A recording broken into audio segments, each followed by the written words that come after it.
কবিসকল লক্ষ্মীনাথ বেজবৰুৱাই কৈছিল আমাৰ অসমীয়া মানুহে বোলে হাঁহিব নাজানে। সঁচা কথা। কেতিয়াবা এই ফেচবুকত কেৱল ভিউজ বা কমেণ্ট লাইক পোৱাটোৱে ডাঙৰ কথা নহয়। কেতিয়াবা হাঁহিব বুলি এটা ফুচুৰি কথা ক'লে আপোনালোকে এটাও মানে লাইক কমেণ্টেই নাপাওঁ, ভিউজো নাপাওঁ। আপোনালোকে আচলতে কি হাঁহিব নাজানে। ঠিকেই কৈছিলে লক্ষ্মীনাথ বেজবৰুৱাই। মানুহে বোলে এটা হাঁহি মাৰিলে, খোলা হাঁহি মাৰিলে আৰু পেট বিষাই যোৱাকৈ যদি হাঁহে, সেই মানুহে হেনো বিউটি পাৰ্লাৰলৈ যাবই নালাগে। সেই মানুহৰ মুখৰ গ্ল'ই বেলেগ, মানে উজ্জ্বলতাই বেলেগ, চিকচিকীয়া হৈ থাকে, তেল ওলাই থাকে মুখত। গতিকে আপোনালোকেও হাঁহিবলৈ শিকক। আমাৰ অসমীয়া মানুহে হাঁহিবলৈ নোৱাৰে আৰু নাজানে বুলি কোৱা কথাটো একেবাৰে সত্য। মই এইখিতে বাৰু আপোনালোকক হাঁহিবৰ কাৰণে এটা গাজা কওঁ, আপোনালোকে শুনিব আৰু হাঁহিব দেই।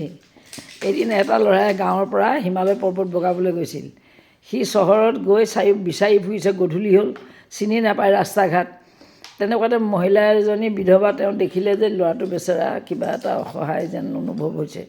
তাক সুধিলে, অ' পাই তোমাৰ কি হৈছে, কি বিচাৰিছা? বোলে নহয় জেঠাই, মই হিমালয় পৰ্বত বগাবলৈ আহিছোঁ, এতিয়া গধূলি হ'ল, লাইটবোৰ জ্বলি গ'ল, মই ৰাস্তা ঘাট একো চিনি পোৱা নাই, মই এতিয়া কেনেকৈ ওলাম মানুহৰ ঘৰ বা হোটেল চোটেল।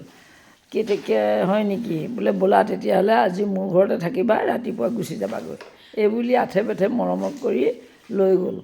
লৈ গৈ দেখিলেগৈ ঘৰখনত মাত্ৰ এখনেই বিচনা, দুজন মানুহ শুব পাৰে আৰু। তাৰ ৰাতি খাই বৈ দুয়োটা শুই থাকিলে। মাজতে কিন্তু মানুহজনীয়ে গাৰু এটা দি থৈছে দেই, গাৰু এটা দি থৈছে দুয়োটাৰ মাজতে। তাৰপৰা ৰাতি সেই গাৰু তেনেকৈয়ে থাকিলে, মাজতে থাকিলে, দুফালে দুজন শুইয়ে থাকিলে। ৰাতিপুৱা শুই উঠিছে, উঠি কিবা কিবি খাবলৈ দিলে মানুহগৰাকীয়ে, দি তাহি যাবলৈ ওলালে বেগ চেগ লৈ। তেতিয়া ক'লে, অ' বাই, তুমি হিমালয় পৰ্বত বগাবলৈ ওলাইছা, তুমি এটা সাধাৰণ গাৰু বগাব নোৱাৰিলা, তুমি হিমালয় পৰ্বত কেনেকৈ বগাবা? হাঁহিব হ'ল।